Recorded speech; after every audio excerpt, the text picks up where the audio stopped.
বহু বছর পর আজকে দুটো পান্তা খেয়েছি। মনে হয় রান্না বান্না সব ফেলে দিয়ে গিয়ে ঘুমিয়ে পড়ি। কেন বলো তো, পান্তা খাওয়ার অভ্যাসটা তো আর নেই আগের মতো। তো এখন পান্তা খেলেই না মনে হয় চোখ দুটো আর তাকিয়ে থাকতে পারছি না, চোখ দুটো বন্ধ হয়ে আসছে। তো আমার না কালকে খুব ইচ্ছা করছিল দুটো পান্তা খাই। তো অনেকটা মতো ভাত ছিল, সেই ভাতগুলো জল দিয়ে রেখে দিয়েছিলাম। সকালবেলা আলু ভাজা দিয়ে পান্তা খেয়েছি। আর আলু ভাজা দিয়ে পান্তা খেতে কিন্তু বেশ লাগে। তো পান্তা খেয়েছি, পান্তা টান্তা খেয়ে এই যে রান্নার দিকে এসেছি, কিন্তু রান্না করতে একদম ভালো লাগছে না, মনে হয় ঘুমিয়ে পড়ি। তো আজকে আর রান্না করছি কী কটা দিন বেশ 9:30টার মধ্যে রান্না কমপ্লিট হয়ে যেত। কেননা একটা তরকারি ভাত করতাম, আমরা তো 3 জনে বাড়ি ছিলাম। মাম্মামের জন্য তো একটা মাছের ঝোল করতাম, আমি আর অরিন্দমের জন্য একটা তরকারি করতাম।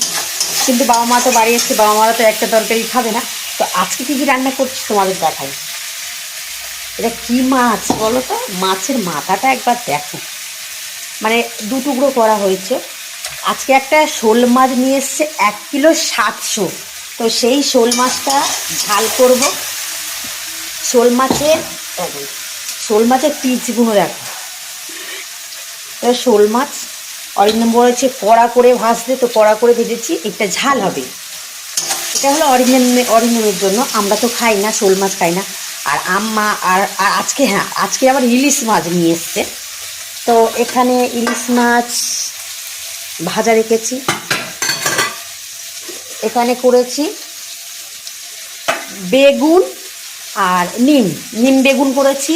বেগুন দিয়ে ইলিশ মাছ ঝাল করেছি, বেগুন আলু দিয়ে। আর ইলিশ মাছ ভাজা রেখেছি। আর এখানে হবে শোল মাছ। আর মাম্মামের গাজর আলু দিয়ে মাম্মামের আজকে শোল মাছ খাওয়াবো। মাম্মামেরও জ্যান্ত মাছ খাওয়ানোর চেষ্টা করি। কালকে মাম্মামের মাগুর মাছ দিয়েছি, পুকুর থেকে মাগুর মাছ নিয়ে এসেছিলো, মাগুর মাছ দিয়েছি। আর ঘুমে আর চোখ তাকিয়ে থাকতে পারছি না, মনে হয় ঘুমিয়ে পড়ি। চোখ মাথা টলছে। পান্তা খেলে না এত সুন্দর ঘুম হয়।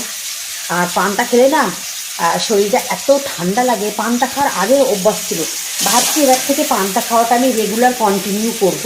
আগের মতো, আগে যেমন পান্তা খেতাম, এখন আমি ভাবছি যে আগের মতো আমি এরকমই রেগুলার কন্টিনিউ পান্তাটা খাবো। পান্তা খেলে জানো তো শরীরটা বেশ ভালোই লাগে। কিন্তু এই কী বলো তো, এই পান্তা টান্তা খাওয়া ছেড়ে দিয়ে না শরীরে খুব সমস্যা দেখা দিচ্ছিলাম। তাই ভাবলাম আজ থেকে আমি কন্টিনিউ পান্তা খাওয়া স্টার্ট করবো। তো চলো রান্না টান্না করে নিয়ে আবার শীতের জিনিস আমার কাটা কমপ্লিট।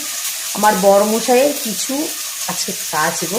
তো মানে যে জ্যাকেটগুলো, ওগুলো কাকিমার দিয়ে আর কাছে নিকানোর, কাকিমা এমন আচার মার